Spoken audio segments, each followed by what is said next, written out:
to tell you about the strangest secret in the world. Some years ago, the late Nobel Prize-winning Dr. Albert Schweitzer was being interviewed in London, and a reporter asked him, "Doctor, what's wrong with men today?" And the great doctor was silent a moment, and then he said, "Men simply don't think." It's about this that I want to talk with you. We live today in a golden age. This is an era that man has looked forward to, dreamed of, and worked toward for thousands of years. But since it's here, we pretty well take it for granted. We in America are particularly fortunate to live in the richest land that ever existed on the face of the earth, a land of abundant opportunity for everyone. But you know what happens? Well, let's take 100 men who start even at the age of 25. Do you have any idea what will happen to those men by the time they're 65? These 100 men who all start even at the age of 25 believe they're going to be successful. If you ask any one of these men if he wanted to be a success, he'd tell you he did. And you'd notice that he was eager toward life, that there was a certain sparkle to his eye, an erectness to his carriage, and life seemed like a pretty interesting adventure to him. But by the time they're 65, 1 will be rich. 4 will be financially independent. 5 will still be working. 54 will be broke. Now think a moment. Out of the 100, only 5 make the grade. Now why do so many fail? What has happened to the sparkle that was there when they were 25? What's become of the dreams, the hopes, the plans? And why is there such a large disparity between what these men intended to do and what they actually accomplished? When we say about 5% achieve success, we have to define success. And here's the best definition I've ever been able to find. Success is the progressive realization of a worthy ideal. If a man is working toward a predetermined goal and knows where he's going, that man is a success.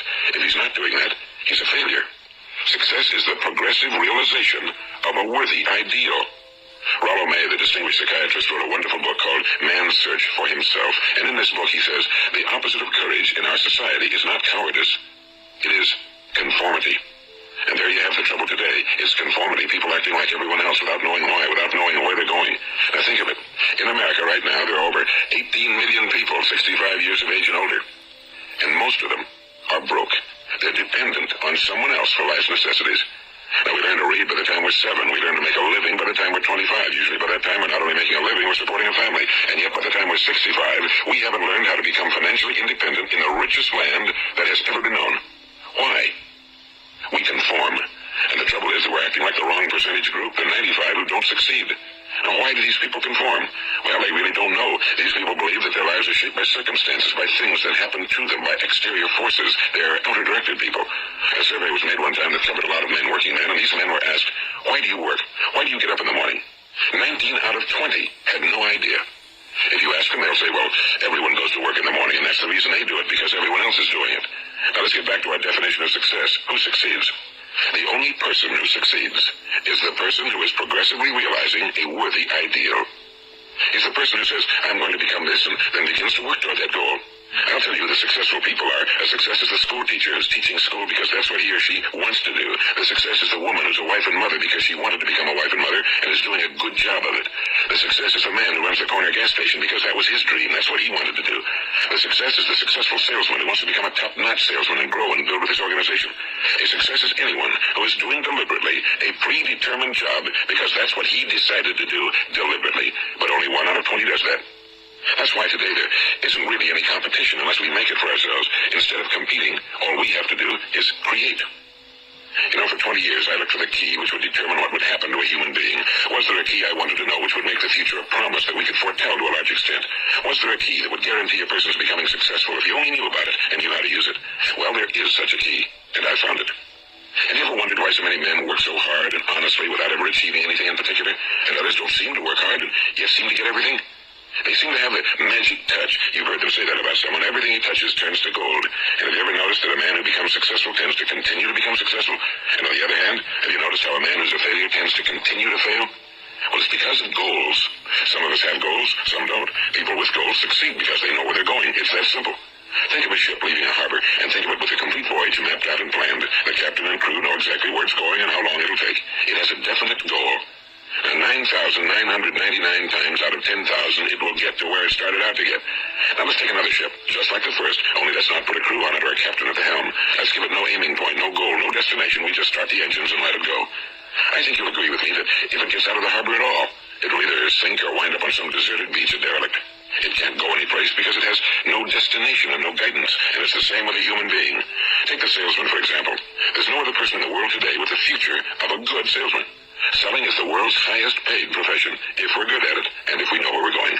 Every company needs top-notch salesmen, and they reward reward those men. The sky's the limit for them. But how many can you find? Someone once said the human race is fixed, not to prevent the strong from winning, but to prevent the weak from losing. The American economy today can be likened to a convoy in time of war.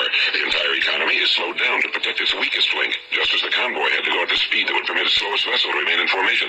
That's why it's so easy to make a living today. It takes no particular brains or talent to make a living and support a family today. So we have a plateau of so-called security, if that's what a person's looking for. But we do have to decide how high above this plateau we want to aim. Now let's get back to the strangest secret in the world, the story that I wanted to tell you today. Why do men with goals succeed in life and men without them fail? Well, let me tell you something which, if you really understand it, will alter your life immediately. If you understand completely what I'm going to tell you from this moment on, your life will never be the same again.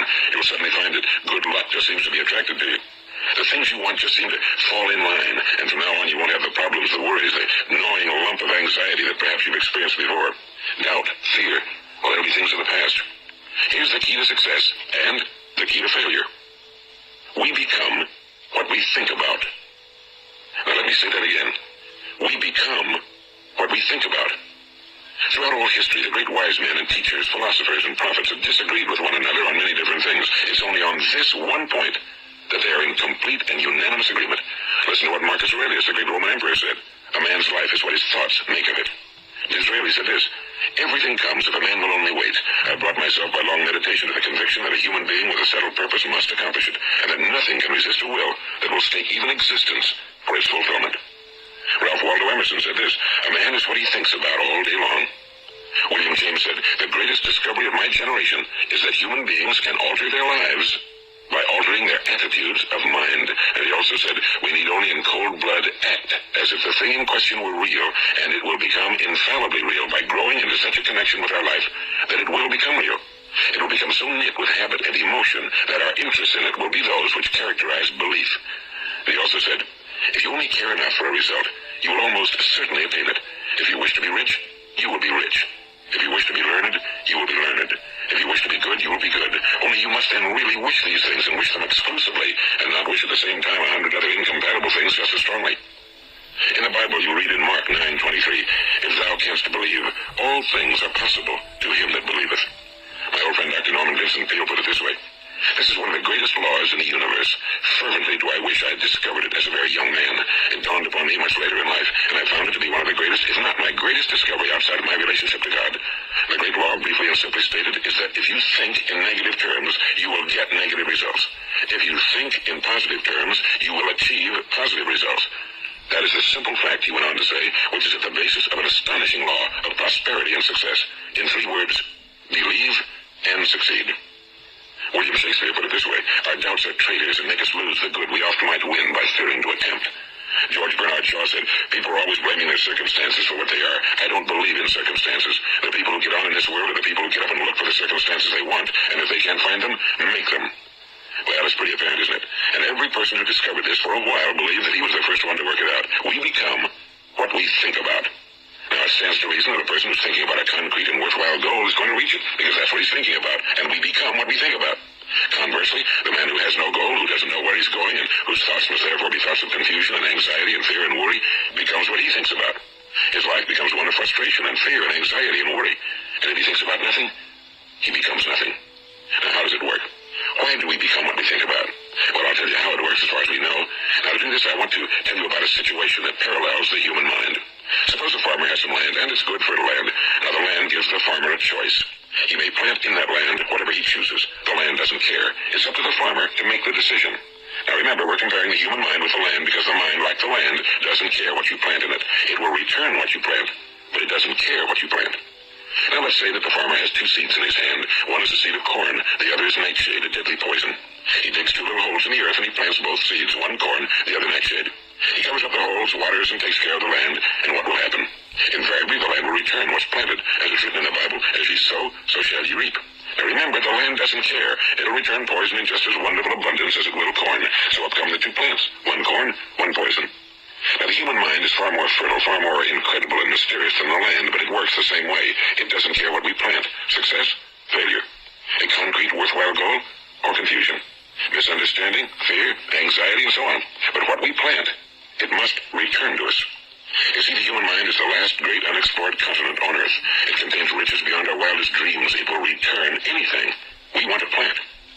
Now, you might say, well, if that's true, why don't people use their minds more? Well, I think they figured out an answer to that one, too. Our mind comes as standard equipment at birth. It's free, and things that are given to us for nothing we place little value on. Things that we pay money for, we value. The paradox is that exactly the reverse is true. Everything that's really worthwhile in life came to us free. Our minds, our souls, our bodies, our hopes, our dreams, our ambitions, our intelligence, our love of family and children and friends and country, all these priceless possessions are free. But the things that cost us money are actually very cheap and can be replaced at any time. A good man can be completely wiped out and make another fortune. He can do that several times. Even if our home burns down, we can rebuild it. But the things we got for nothing, we can never replace. The human mind isn't used because we take it for granted. Familiarity breeds contempt. It can do any kind of job we assign to it, but generally speaking, we use it for little jobs instead of big, important ones. Universities have proved that most of us are operating on about 10% or less of our abilities.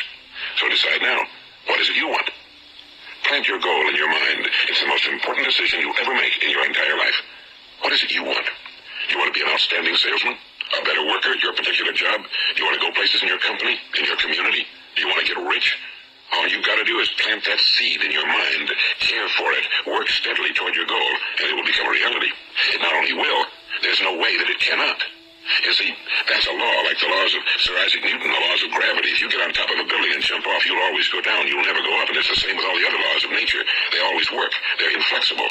Think about your goal in a relaxed, positive way. Picture yourself in your mind's eye as having already achieved this goal. See yourself doing the things you will be doing when you've reached your goal. Ours has been called the phenobarbital age, the age of ulcers and nervous breakdowns and tranquilizers. At a time when medical research has raised us to a new plateau of good health and longevity, far too many of us worry ourselves into an early grave trying to cope with things in our own little personal ways without learning a few great laws that will take care of everything for us. These things we bring on ourselves through our habitual way of thinking. Every one of us is the sum total of his own thoughts. He is where he is because that's exactly where he really wants to be, whether he'll admit that or not. Each of us must live off the fruit of his thoughts in the future, because what you think today and tomorrow, next month and next year, will mold your life and determine your future. You're guided by your mind. I remember one time I was driving through eastern Arizona, and I saw one of those giant earth-moving machines roaring along the road at about 35 miles an hour with what looked like 30 tons of dirt in it. A tremendous, incredible machine. And there was a little man perched way up on top with the wheel in his hands guiding it.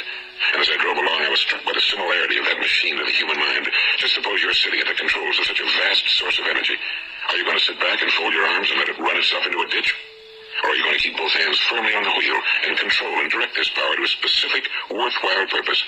It's up to you. You're in the driver's seat. You see, the very law that gives us success is a two-edged sword. We must control our thinking. The same rule that can lead a man to a life of success, wealth, happiness, and all the things he ever dreamed of for himself and his family. That very same law can lead him into the gutter. It's all in how he uses it, for good or for bad. This is the strangest secret in the world. Now, why do I say it's strange, and why do I call it a secret? Actually, it isn't a secret at all. It was first promulgated by some of the earliest wise men, and it appears again and again throughout the Bible, but very few people have learned it, understand it. That's why it's strange, and why for some equally strange reason it virtually remains a secret. I believe that you could go out and walk down the main street of your town and ask one man after another what the secret of success is, and you probably wouldn't run into one man in a month who could tell you. Now, this information is enormously valuable to us if we really understand it and apply it. It's valuable to us not only for our own lives, but the lives of those around us, our families, employees, associates, and friends. Life should be an exciting adventure. It should never be a bore. A man should live fully, be alive. He should be glad to get out of bed in the morning. He should be doing a job he likes to do because he does it well. One time I heard Grove Patterson, the great late editor-in-chief of the Toledo Daily Blade, make a speech, and as he concluded his speech, he said something I've never forgotten. He said, "My years in the newspaper business have convinced me of several things. Among them, that people are basically good, and that we came from someplace, and we're going someplace. So we should make our time here an exciting adventure. The architect of the universe didn't build a stairway leading nowhere." And the greatest teacher of all, the carpenter from the plains of Galilee, gave us the secret time and time again. As ye believe, so shall it be done unto you. I've explained the strangest secret in the world and how it works. Now, on this side, I want to explain how you can prove to yourself the enormous returns possible in your own life by putting the secret to a practical test. I want you to make a test that will last 30 days. It isn't going to be easy, but if you'll give it a good try, it will completely change your life for the better. Now, back in the 17th century, Sir Isaac Newton, the English mathematician and natural philosopher, gave us some natural laws of physics which apply as much to human beings as they do to the movement of bodies in the universe. And one of these laws is that for every action, there is an equal and opposite reaction. Simply stated, as it applies to you and me, it means we can achieve nothing without paying the price. The results of your 30-day experiment will be in direct proportion to the effort you put forth. To be a doctor, you must pay the price of long years of difficult study. To be successful in selling, and remember that each of us succeeds to the extent of his ability to sell. Selling our families and our ideas, selling education in schools, selling our children on the advantages of living a good and honest life, selling our associates and employees on the importance of being exceptional people. Two, of course, the profession of selling itself. But to be successful in selling our way to the good life, we must be willing to pay the price. And what is that price? Well, it's many things. First, it's understanding emotionally as well as intellectually that we literally become what we think about, that we must control our thoughts if we're to control our lives. It's understanding fully that as ye sow, so shall ye reap. Second, it's cutting away all fetters from the mind and permitting it to soar as it was divinely designed to do. It's the realization that your limitations are self-imposed and that the opportunities for you today are enormous beyond belief. It's rising above narrow-minded pettiness and prejudice. And third, it's using all your courage to force yourself to think positively on your own problem, to set a definite and clearly defined goal for yourself, to let your marvelous mind think about your goal from all possible angles, to let your imagination speculate freely upon many different possible solutions, to refuse to believe that there are any circumstances sufficiently strong to defeat you in the accomplishment of your purpose, to act promptly and decisively when your course is clear, and to keep constantly aware of the fact that you are at this moment standing in the middle of your own acres of diamonds, as Russell Conwell used to point out. And fourth, save at least 10% of every dollar you earn. It's also remembering that no matter what your present job, it has enormous possibilities if you're willing to pay the price. Now let's just go over the important points in the price each of us must pay to achieve the wonderful life that can be ours. It is, of course, worth any price. 1, you will become what you think about. 2, remember the word imagination and let your mind begin to soar. 3, courage. Concentrate on your goal every day. 4, save 10% of what you earn. And 5, action. Ideas are worthless unless we act on them. Now I'll try to outline the 30-day test I want you to make. Keep in mind that you have nothing to lose by making this test and everything you could possibly want to gain. There are 2 things that may be said of everyone. Each of us wants something, and each of us is afraid of something. I want you to write on a card what it is you want more than anything else. It may be more money. Perhaps you'd like to double your income or make a specific amount of money. It may be a beautiful home. It may be success at your job. It may be a particular position in life. It could be a more harmonious family. Each of us wants something. Now write down on your card specifically what it is you want. Make sure it's a single goal and clearly defined. You needn't show it to anyone, but carry it with you so that you can look at it several times a day. Think about it in a cheerful, relaxed, positive way each morning when you get up. And immediately you have something to work for, something to get out of bed for, something to live for. Look at it every chance you get during the day and just before going to bed at night. And as you look at it, remember that you must become what you think about. And since you're thinking about your goal, you realize that soon it will be yours. In fact, it's yours really the moment you write it down and begin to think about it. Look at the abundance all around you as you go about your daily business. You have as much right to this abundance as any other living creature. It's yours for the asking. Now we come to the difficult part. Difficult because it means the formation of what is probably a brand new habit, and new habits are not easily formed. Once formed, however, it will follow you for the rest of your life. Stop thinking about what it is you fear. Each time a fearful or negative thought comes into your consciousness, replace it with a mental picture of your positive and worthwhile goal. And there will come times when you'll feel like giving up. It's easier for a human being to think negatively than positively. That's why only 5% are successful. You must begin now to place yourself in that group. For 30 days, you must take control of your mind. It will think about only what you permit it to think about. Each day for this 30-day test, do more than you have to do. In addition to maintaining a cheerful, positive outlook, give of yourself more than you've ever done before. Do this knowing that your returns in life must be in direct proportion to what you give. The moment you decide on a goal to work toward, you're immediately a successful person. You are then in that rare and successful category of people who know where they're going. Out of every 100 people, you belong to the top 5. Don't concern yourself too much with how you're going to achieve your goal. Leave that completely to a power greater than yourself. All you have to do is know where you're going. The answers will come to you of their own accord and at the right time.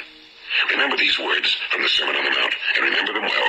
Keep them constantly before you this month of your test. Ask, and it shall be given you. Seek, and ye shall find. Knock, and it shall be opened unto you. For every one that asketh receiveth, and he that seeketh findeth, and to him that knocketh it shall be opened. It's as marvelous and as simple as that.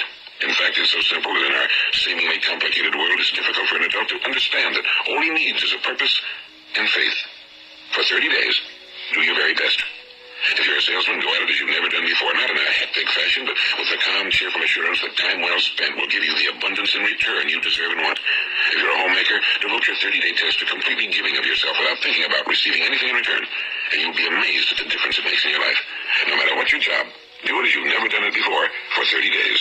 And if you've kept your goal before you every day, you'll wonder and marvel at this new life you found.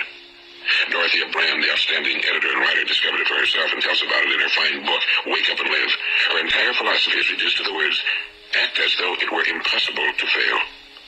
She made her own test with sincerity and faith, and her entire life was changed to one of overwhelming success. Now, you make your test for 30 full days. Don't start your test until you've made up your mind to stick with it. You see, by being persistent, you're demonstrating faith. Persistence is simply another word for faith. If you didn't have faith, you'd never persist. If you should fail during your first 30 days, by that I mean suddenly find yourself overwhelmed by negative thoughts, you've got to start over again from that point and go 30 more days. Gradually, your new habit will form until you find yourself one of that wonderful minority to whom virtually nothing is impossible. And don't forget the card. It's vitally important as you begin this new way of living. On one side of the card, write your goal, whatever it may be. On the other side, write the words we've quoted from the Sermon on the Mount. Ask, and it shall be given you. Seek, and ye shall find. Knock, and it shall be opened unto you. Nothing great was ever accomplished without inspiration. See that during these crucial first 30 days, your own inspiration is kept at a peak. And above all, don't worry. Worry brings fear, and fear is crippling. The only thing that can cause you to worry during your test is trying to do it all yourself. Know that all you have to do is hold your goal before you. Everything else will take care of itself. Remember also to keep calm and cheerful. Don't let petty things annoy you and get you off course. Now, since making this test is difficult, some will say, why should I bother? Well, look at the alternative. No one wants to be a failure. No one really wants to be a mediocre individual. No one wants a life constantly filled with worry and fear and frustration. Therefore, remember that you must reap that which you sow. If you sow negative thoughts, your life will be filled with negative things. If you sow positive thoughts, your life will be cheerful, successful, and positive. Now, gradually, you'll have a tendency to forget what you've heard on this recording. Play it often. Keep reminding yourself of what you must do to form this new habit. Gather your whole family around at regular intervals and listen to what's been said here. You know, most men will tell you that they want to make money without understanding the law. The only people who make money work in a mint. The rest of us must earn money.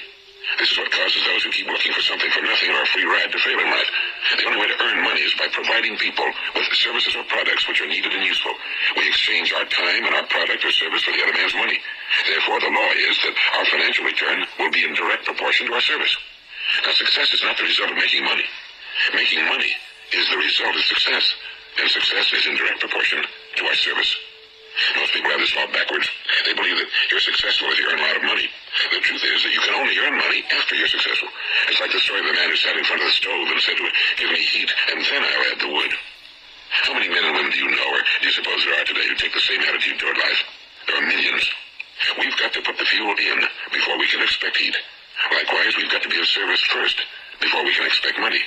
Don't concern yourself with the money. Be of service, build, work, dream, create. Do this and you'll find there's no limit to the prosperity and abundance that will come to you. Prosperity, you know, is founded upon a law of mutual exchange. Any person who contributes to prosperity must prosper in turn himself. Sometimes the return will not come from those you serve, but it must come to you from someplace, because that's the law. For every action, there is an equal and opposite reaction. As you go daily through your 30-day test period, remember that your success will always be measured by the quality and quantity of service you render, and money is a yardstick for measuring that service. No man can get rich himself unless he enriches others. Now, there are no exceptions to a law. You can drive down any street in America and from your car estimate the service that's being rendered by the people living on that street. Have you ever thought of this yardstick before? It's interesting. Some, like ministers and priests and other devoted people, measure their returns in the realm of the spiritual, but again, their returns are equal to their service.